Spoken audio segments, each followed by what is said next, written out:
इंदौर में आईडीए विकास कार्यों में तेजी लाने का प्रयास कर रहा है, जिसके लिए बाकायदा टीपीएस स्कीमें तैयार की गई है। किसानों ने इन स्कीमों को लेकर लागू केंद्र सरकार के भूमि अधिग्रहण कानून पर असंतोष जाहिर किया है, जिसके चलते किसानों ने इंदौर विकास प्राधिकरण अध्यक्ष जयपाल सिंह चावड़ा को ज्ञापन सौंपा। देखिए ये खास रिपोर्ट।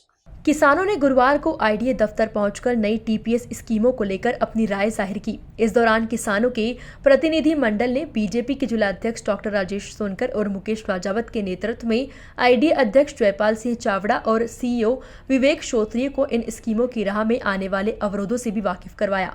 दरअसल इंदौर विकास प्राधिकरण लसुड़िया मोरी में ट्रांसपोर्ट हब डेवलप करने जा रहा है।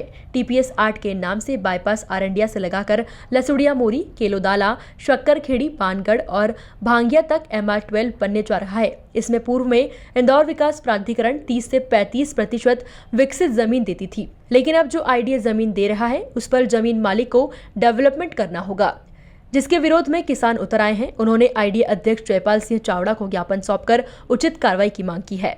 लसूड़िया मोरी में ट्रांसपोर्ट हब इंदौर विकास प्राधिकरण विकसित करने जा रहा है और टीपीएस 8 के नाम से बाईपास अरंडिया से लगाकर लसूड़िया मोरी,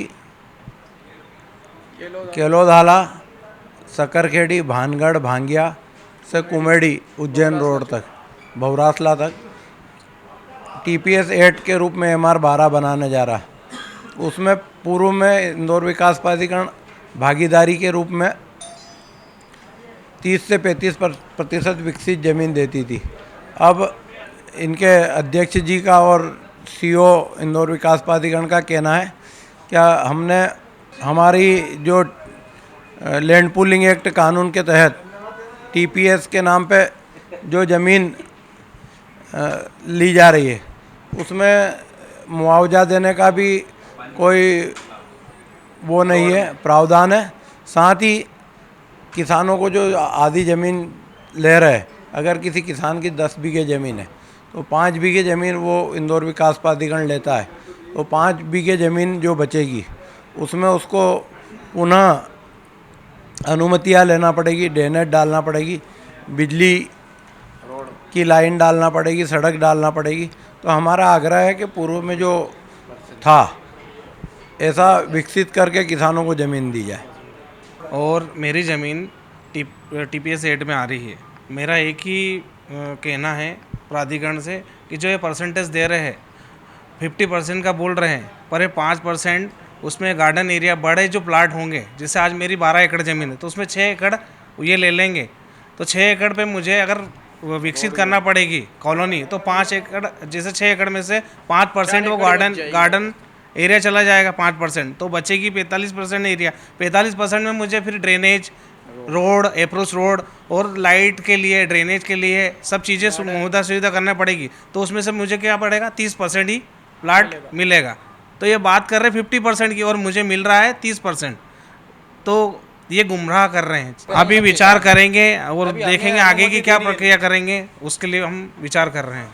आईडीए अध्यक्ष चावड़ा ने भी किसानों का पक्ष सुनकर व्यवहारिक दिक्कतों को दूर कर शासन स्तर पर हल निकालने जाने का आश्वासन दिया और किसानों के असंतोष को शांत कराया। हाँ, हम वहाँ गए थे भूमि पूजन करने के लिए, तो किसानों की कुछ आशंकाएं थी कि पिछले समय में जो कुछ बातें उन्होंने सुन रखी थी उससे संबंधित कुछ प्रश्न थे उनके, तो हमने उनका कहा था आप वहीं आईडीए में आकर के और सारा नक्शा देख करके जिन जिन किसानों को जो जो भूमि दी गई है, जहाँ पर दी गई है, जैसे अभी जो ये अधिनियम आया, इस अधिनियम के अंतर्गत 50% किसानों को उसका जो भी उसकी भूमि है उसका 50% किसानों को मिलेगा, 50% में आईडीए अपना काम करेगा। तो वो किसानों को यहाँ सबको बुलाया था, अभी करीब 30-35 लोग आए थे। उनकी इच्छा थी कि किस प्रकार की ज़मीन हमको मिलेगी, कैसे मिलेगी, क्या व्यवस्था रहेगी, तो सारा उनको यहाँ प्रेजेंटेशन दिखा दिया टीपीएस 3 का, टीपीएस 8 का। किसानों ने अपने अपने खेत कहाँ कहाँ थे ये नक्शे में देख लिया, उनको प्लाट कहाँ कहाँ मिलने वाला है ये उन्होंने देख लिया है, क्या क्या सुविधा आईडीए उसमें दे रहा है ये उन्होंने देख लिया, क्या क्या उनको स्वयं खुद को भी कुछ करना रहेगा उसमें, ये भी उन्होंने देखा और पूरी तरीके से संतुष्ट होकर के खुश होकर यहाँ से गए हैं।